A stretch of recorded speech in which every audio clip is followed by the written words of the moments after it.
अस्सलाम वालेकुम। आज हमारा यूएस हिस्ट्री का ये 7th लेक्चर है। हम कंटिन्यू कर रहे हैं लास्ट लेक्चर को ही, जिसमें हम अमेरिकन रेवोल्यूशन के बारे में पढ़ रहे थे।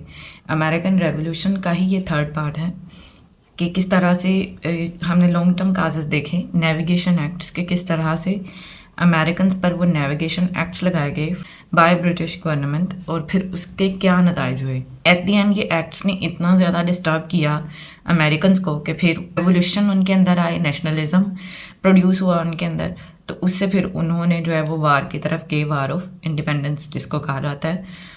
तो as we have discussed in previous lecture about intolerable acts, तो इन्हीं इनटॉलरेबल एक्ट्स ने इंटेंसिफाई कर दिया बहुत ज़्यादा कन्फ्लिक्ट को। मतलब जो कन्फ्लिक्ट है वो बहुत ज़्यादा हो गया। तो फिर क्या हुआ कि 13 कॉलोनीज़ ने एक कांग्रेस की, जिसको फर्स्ट कॉन्टिनेंटल कांग्रेस कहते हैं। एक उनकी मीटिंग हुई इन सितंबर 1774 में। After 9 months of Boston tea party meeting हुई, representation of 12 of 13 colonies met in Philadelphia. Georgia के अलावा बाकी जो 12 कॉलोनीज थी उन्होंने इसमें पार्टिसिपेट किया। 56 डेलीगेट्स थे from all colonies, all 12 colonies. Simply वो क्या चाहते थे, वो प्रोटेस्ट करना चाहते थे पार्लियामेंट्री एक्ट्स का जो उनके राइट्स को यूज़अप कर रहे थे। एनलाइटनमेंट का पीरियड था, जैसे हमने डिस्कस किया था। तो एनलाइटनमेंट के पीरियड्स में सेल्फ राइट्स पर, नेचुरल राइट्स पर, इन सब चीज़ों पर जो फिलोसफर्स थे लाइक जॉन लॉक, मोंटेस्क्यू या अदर वंस, तो वो बहुत ज़्यादा इस चीज़ पर प्रेशर डाल रहे थे। इन चीज़ों को कह रहे थे कि ये ह्यूमन राइट्स हैं जिनको सबसे पहले, सबसे आगे होने चाहिए। तो इन चीज़ों की, इन पार्लियामेंट्री एक्ट्स की वजह से उनकी खुद की इंडिपेंडेंस, एक जो इंडिविजुअल की इंडिपेंडेंस है और एक कंट्री की इंडिपेंडेंस है, वो ख़त्म हो रही थी। तो इसलिए जो है वो इनके एक ही मकसद था उनका उस टाइम पे, जब पहली फर्स्ट कॉन्टिनेंटल कांग्रेस हुई। इंडिपेंडेंस के बारे में किसी ने भी नहीं सोचा था। जस्ट वो क्या चाहते थे कि उनके जो इश्यूज़ हैं ग्रेट ब्रिटेन के साथ वो रिजॉल्व हो जाएं और जस्ट उनको उनके राइट्स दिए जाएं। तो क्या एक्शंस किए कांग्रेस ने कुछ डेक्लरेशन, मतलब कुछ उन्होंने कुछ पॉइंट्स लिखे कि ये हमें चाहिए फ्रॉम किंग और from parliament of Great Britain. तो कन्वेंशन अडॉप्टेड दीज मेयर्स। क्या थे उनमें से? फर्स्ट वन तो ये था, endorsed Suffolk resolve issued by Massachusetts. ये सफक रिजॉल्व एक तरह की पिटिशन थी जिसमें ये डिमांड की गई थी ब्रिटिश गवर्नमेंट से और किंग से कि इन जो इनटॉलरेबल एक्ट्स जो उन्होंने लगाए हैं, जिनमें हमने कोर्सिव एक्ट्स को और क्यूबेक एक्ट को डिस्कस किया था, उनको रिपेल कर दिया जाए।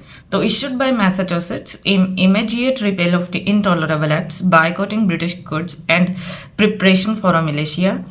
तो क्या किया कि मैसाचुसेट्स की जो लेजिस्लेटर है उन्होंने ये कहा फौरी तौर पर इनटॉलरेबल एक्ट्स को रिपेल किया जाए, ख़त्म किया जाए। दूसरा ये कहा कि अब हम सब ब्रिटिश की जो गुड्स हैं, चाहे वो इंडिया की तरफ से आ रही हैं ब्रिटिश के नेम पर या यूरोपियन कंट्रीज से हम लोग जो भी परचेज कर रहे हैं, हम उनका कंप्लीट बाइकआउट करते हैं। कॉन्टिनेंटल कांग्रेस ने एक डिक्लेरेशन पास की जिसमें पिटिशन थी किसके लिए? किंग के लिए, किंग जॉर्ज III के लिए, कि क्या करें, वो हमारे कॉलोनियल राइट्स को रिड्रेस करें, कि हमारे राइट्स का भी ख्याल रखें। जस्ट एक अपनी खुद की रिपरकशंस को पूरा करने के लिए हम पे इतनी इनटॉलरेबल एक्ट्स ना लगाए जाएं। उसके अलावा फर्स्ट कॉन्टिनेंटल कांग्रेस ने ये डिक्लेयर किया कि अगर कॉलोनियल राइट्स ना रिकॉग्नाइज किए गए तो delegates would meet again in May 1775। First meeting उनकी हुई थी सितंबर 1774 में और उन्होंने कहा कि अगर हमारी ये पिटीशन, हमारी डिक्लेरेशन किंग ने नहीं मानी तो हम क्या करेंगे, अगेन मिलेंगे। तो क्या हुआ, जब वो पिटीशन किंग के पास गई तो किंग ने रिजेक्ट कर दिया उसको and declared Massachusetts to be in state of rebellion, because ये सब कुछ मैसाचुसेट्स की ही लेजिस्लेटर असेंबली कर रही थी। एक्चुअली वो मिलिशिया भी तैयार कर रहे थे। तो उन्होंने कहा कि अब ये रिबेलियन में है और वहाँ पर ट्रूप्स भेजनी टू पुट डाउन डिसऑर्डर, ताकि डिसऑर्डर जितना भी हुआ उसको ख़त्म किया जा सके और जो मैसाचुसेट्स की लेजिस्लेचर असेंबली है उसको लेसन दिया जा सके कि मतलब वो इस तरह से अपने सेल्फ राइट के लिए खड़े नहीं हो सकते। अब जब किंग ने वहाँ से और ट्रूप्स को वहाँ पर भेज दिया अमेरिका में फ्रॉम ब्रिटेन, तो हॉस्टिलिटीज़ ब्रोक आउट हुई। The American revolutionary war start हो गई। फर्स्ट इसका जो फेज़ है वो स्टार्ट हुआ after dismissing the petition, king's government declare Massachusetts in state of rebellion and send troops to put down disorder, ताकि डिसऑर्डर को क्या किया जाए, पुट डाउन किया जाए। बाय अप्रैल 1775 वार स्टार्ट हो गई। राइट, इसका जो फर्स्ट फेज़ है वो 1775 में स्टार्ट हुआ between Britain soldiers and Massachusetts militiaman. ये एक्चुअली मैसाचुसेट्स से ही स्टार्ट हुई थी एट कनकॉर्ड एंड लेक्सिंगटन। उसके बाद कॉलोनिस्ट आर्मी को किसने लीड किया था? जनरल जॉर्ज वाशिंगटन ने, जो कि उनके फर्स्ट प्रेसिडेंट भी थे।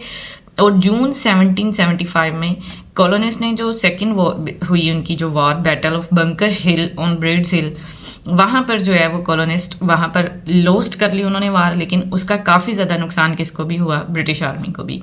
तो पेपर में जब आपने लिखना होता है तो वार का ड्यूरेशन नहीं एग्जामिनर पूछेगा, उसके काजेज़, उसकी सिग्निफिकेंस, उसके इम्पैक्ट्स, इन चीज़ों के बारे में जो है वो क्वेश्चनिंग होती है। तो अमेरिकन रेवोल्यूशनरी वार में क्या क्या हुआ, किस तरह से और कौन से ईयर में हुआ है, तो इसको आपको मेमोराइज करने की ज़रूरत नहीं है। टू माय पॉइंट, तो हम अपनी वीडियोस में उनका डिस्कस भी नहीं करेंगे, हम सिग्निफिकेंस और उसके जो इंपॉर्टेंट पॉइंट्स हैं उन्हीं को डिस्कस करेंगे। Next was second continental Congress. के फर्स्ट कॉन्टिनेंटल कांग्रेस तो हो गई कि जिसमें उन्होंने ये डिसाइड किया था कि हम नेक्स्ट मई 1775 में अगेन मिलेंगे अगर पिटिशंस हमारी रिजेक्ट होगी फ्रॉम किंग। तो हमने देखा कि किस तरह से उसके दरमियान में फर्स्ट फेज भी हो गया वार का, क्योंकि स्टार्ट हो चुकी थी 17 अप्रैल 1775 में जो वार स्टार्ट हो चुकी थी। तो आफ्टर फाइटिंग ब्रोकआउट इन मैसाचुसेट्स, डेलीगेट अगेन मिले फिलाडेल्फिया में इन मई 1775। फर्स्ट वो मिले थे सितंबर 1774 में। अब दो तरह के ग्रुप बन गए उन डेलीगेट्स में।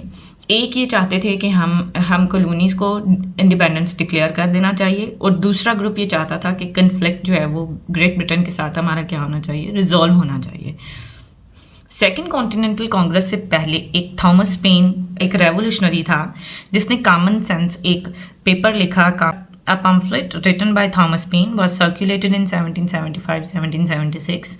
इसमें लिखा क्या उसने एडवोकेट किया फॉर इंडिपेंडेंस। उसने कहा कि ये कॉमन सेंस के अगेंस्ट है ये चीज़ कि हम इतनी बड़ी कॉलोनीज, इतने मिलियन लोग, और हम फिर भी किसके अंडर है? ग्रेट ब्रिटेन के, और किसी भी तरह हम उन पर डिपेंडेंट नहीं हैं, हम खुद इंडिपेंडेंट हैं, तो हमें फिर इंडिपेंडेंस ही लेनी चाहिए उनसे। मतलब वो उस ग्रुप के साथ था जो इस चीज़ को सपोर्ट कर रहा था कि हमें रेवोल्यूशन स्टार्ट कर देनी चाहिए। Common sense pamphlet was of 48 pages, तो इसकी 150,000 कॉपीज़ भी सेल हुई इन 1775 to 1776, जब इनलाइटनमेंट पीरियड भी था, और रेवोल्यूशन इसी तरह से लोगों में प्रेस के ज़रिए, पेज के ज़रिए और फिलोसफर्स के थ्रू पहले लोगों में। तो उसमें उसने ये लिखा, कॉमन सेंस का ये एक छोटा सा पॉइंट है कि the cause of America is in great measures the cause of all Mankind.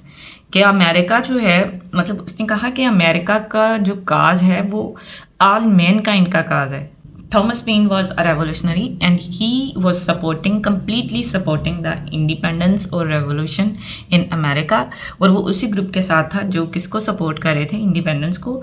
जो दूसरा ग्रुप था वो चाहता था कि कन्फ्लिक्ट जो है वो आपस में ही रिजॉल्व कर लिया जाए, इतना ज़्यादा इंक्रीज ना हो। बाय अर्ली 1776 13 कॉलोनीज में जो पैट्रियोट्स थे, अब 3 तरह के लोग थे वहाँ पर मौजूद उस टाइम पे, रेवोल्यूशन के टाइम पे। पैट्रियोट्स, लॉयलिस्ट और न्यूट्रल। न्यूट्रल वो लोग थे जो किसी भी काज को सपोर्ट नहीं कर रहे थे, ना ही वो रेवोल्यूशन के अगेंस्ट थे न्यूट्रल लोग, और ना ही वो कन्फ्लिक्ट चाहते थे। जो पैट्रियोट्स थे वो रेवोल्यूशन के साथ थे कि हम रेवोल्यूशन करेंगे और हम अलग से अपना जो है वो कंट्री हमारा होगा। और जो लॉयलिस्ट थे वो ब्रिटेन के लॉयलिस्ट थे कि वो उनकी अभी भी सारी जो लॉयलिटीज़ हैं वो किसके साथ थी? ब्रिटानिया के साथ थी। तो ओवरथ्रो कर दी British government, closing courts and all British officials, ये सब कुछ हो रहा था उस टाइम पे। और जो सेकेंड कॉन्टिनेंटल कांग्रेस थी उसमें ही कॉलोनीज़ ने ये डिक्लेयर कर दिया था, we are states now not colonies, कि अब हम स्टेट्स हैं, हम कॉलोनीज़ नहीं हैं। ये बहुत बड़ा स्लोगन था जो इंडिपेंडेंस तक चलता रहा। ऑन 4 जुलाई 1776 को डेक्लेरेशन ऑफ इंडिपेंडेंस को अडॉप्ट किया गया। कहाँ पर? फिलाडेल्फिया में, राइट। मतलब इन फिलाडेल्फिया में इसी कांग्रेस के अंडर, कॉन्टिनेंटल कांग्रेस के अंडर ही जो डेक्लेरेशन ऑफ इंडिपेंडेंस है उसको अडॉप्ट किया गया। कहाँ पर? फिलाडेल्फिया में ही। पैट्रिक हेनरी जो रेवोल्यूशनरी थे इन द कॉन्टिनेंटल कांग्रेस, उन्होंने ये कहा, ये राइट, ये आप अपने पेपर में मेंशन कर सकते हैं। ये मैंने यूएस हिस्ट्री के क्रैश कोर्स में से ही ये मैंने ये नोट किया था। We have petitioned, we have prostrated, we have remonstrated, we have supplicated, we have prostrated ourselves at the foot of throne and it has been all in vain, we must fight. इसकी summary ये थी कि हमें अपनी independence के लिए लड़ना चाहिए। We should fight for our independence, we should go for revolution. मतलब ये उस ग्रुप में थे डेलीगेट्स के जो इंडिपेंडेंस के हक में थे और जो रेवोल्यूशन के हक में थे। तो ये हुई सेकंड कॉन्टिनेंटल कांग्रेस, और declaration of independence means at the end लिख दिया गया। और उसके बाद किस तरह से डेक्लेरेशन ऑफ इंडिपेंडेंस में क्या क्या लिखा गया, और डेक्लेरेशन ऑफ इंडिपेंडेंस के आइडियाज़ कहाँ से बोरो किए गए थे, डेक्लेरेशन ऑफ इंडिपेंडेंस को किसने लिखा, इन सब के बारे में डिस्कशन हम नेक्स्ट वीडियो में करेंगे। मैंने ये तमाम नोट्स खान एकेडमी की videos, US history crash course and US history की बुक से प्रिपेयर किए हैं जो डिफरेंट CSPs रिकमेंड करते हैं। तो अगर आपको इनका नोट्स चाहिए तो do mention in relevant videos comment section, we will provide you with notes. Next video तक के लिए अल्लाह हाफिज़।